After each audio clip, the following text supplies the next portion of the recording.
My neighbor is literally listening to Time Warp.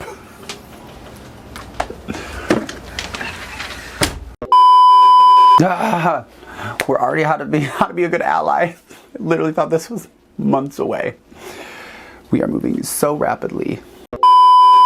Good morning, my name is Josh Tyler. Welcome to my privileged opinion. You are alive, you're here. Thank you for being present. Thank you for being alive. Thank you for being the unique consciousness that you are in this world. Please like, subscribe, touch all the buttons. It means a lot to me to help spread this message because that's my goal. I just want to spread this message. This week, I want to talk about how to be a good ally and advocate because through my journey of self-discovery, I have really tried to hear what is being asked of me as a white man.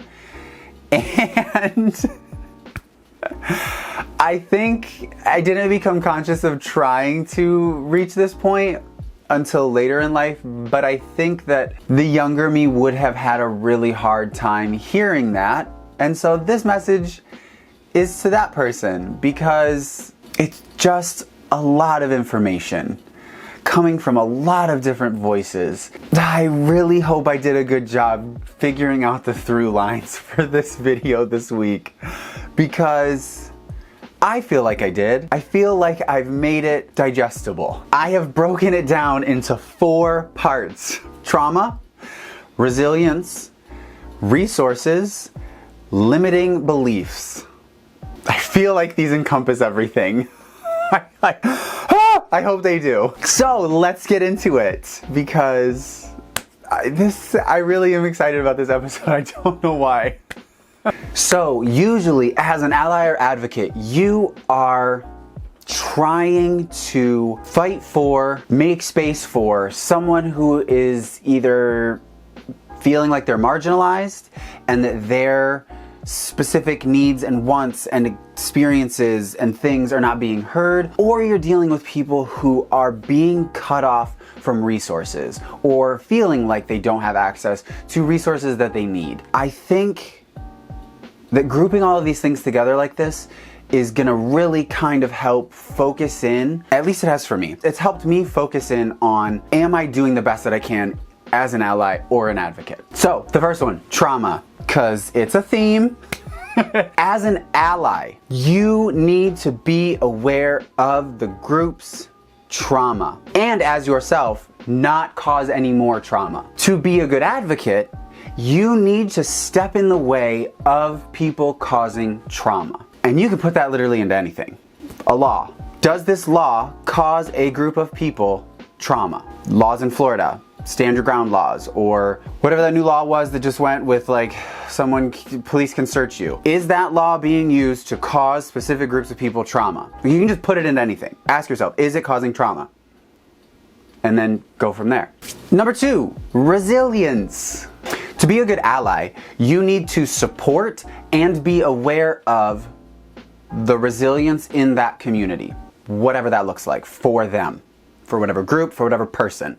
To be a good advocate, you have to fight for spaces for those people to be resilient. That could be anything. The BET Awards, a powwow, a whatever. It could be any of those things. And sometimes in fighting for those spaces, you don't get to be a part of those spaces. Number 3, resources. Now, this does kind of correlate with trauma, but it does a good job, for me at least, to focus on how the trauma is being inflicted. To be a good ally, you need to help people get the resources that they need. Hear what they are saying, and then help them. To be a good advocate, you have to get in the way / fight for their ability to have access to resources. That is school, healthcare, any government funding that they need, water, whatever they're asking for. You need to fight for them to have access to it, right? Because if you see something and you go, this is causing trauma because they're being cut off from resources and they're asking for that. You have your clear plan laid out there. Give them access to the resources so they stop experiencing trauma. Pretty self-explanatory. And number 4, limitations. Now, this one this one right here is where it gets hard. Because even people in the marginalized group fail at this one. And this is the biggest one. Do not limit the potential of someone because of their trauma, resilience, or need for resources. A perfect example of this can be seen in the gay community. The flamboyant gays getting mad at the mask gays because they are causing them trauma by thinking that there is a specific way in which to be gay. Flamboyant isn't the right way by some gays' standards, but then that version of gay is also deemed as the most appropriate by that section of the gays, and you just have all of this infighting of people basically putting limits on what they think it should be because they have chosen to live their life a specific way. The same thing can be seen in race, gender, really any social construct. Do not hold the belief that there is a specific way in which to be anything, period.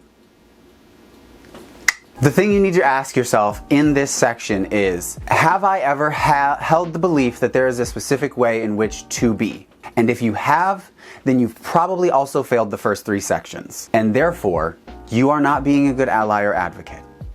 The last step for me as a white man was so huge to come to the realization of. Because for me, as a white man, I cannot hold any belief that there is a specific way to be anything. I cannot hold the belief that there is a specific way to be black. There are black people who are resilient in a specific way and they're like, that is blackness, and I cannot hold that same belief. There are women who have experienced trauma because of societal standards or who feel diminished because of societal standards. And I cannot hold the belief that being a woman looks a specific way because then I am just echoing those structures of trauma, cutting people off from resources, limiting their potential because I hold a specific belief about them. That 4th step, if you're not doing it, you're failing. I don't care if you're a marginalized person, you're failing. If you have ever asked yourself how you can be better, how I can be a better advocate, how I can be a better ally, it, for me, is really broken down into these 4 parts. Don't cause trauma, allow resilience, give access to resource, and don't put people in a box. Once you get your head kind of wrapped around all of this, I have found that all 4 of these things just lead to this beautiful connection with people where there's no expectation, there's no box, and you get to experience the person who's sitting in front of you, telling you who they are, showing you who they are. And it makes for such a more authentic love when connecting with people. So please go out into the world, do these 4 things, and see how much better it gets and how much more love comes into your relationships. Go out into the world, be good and do good, and I will see you next week. Have a lovely week. Goodbye. That was like a really good stream of consciousness. To you, I'm sorry. I'm gonna have a grape because I love grapes, my favorite fruit. Oddly enough, growing up on an orchard, apples are second.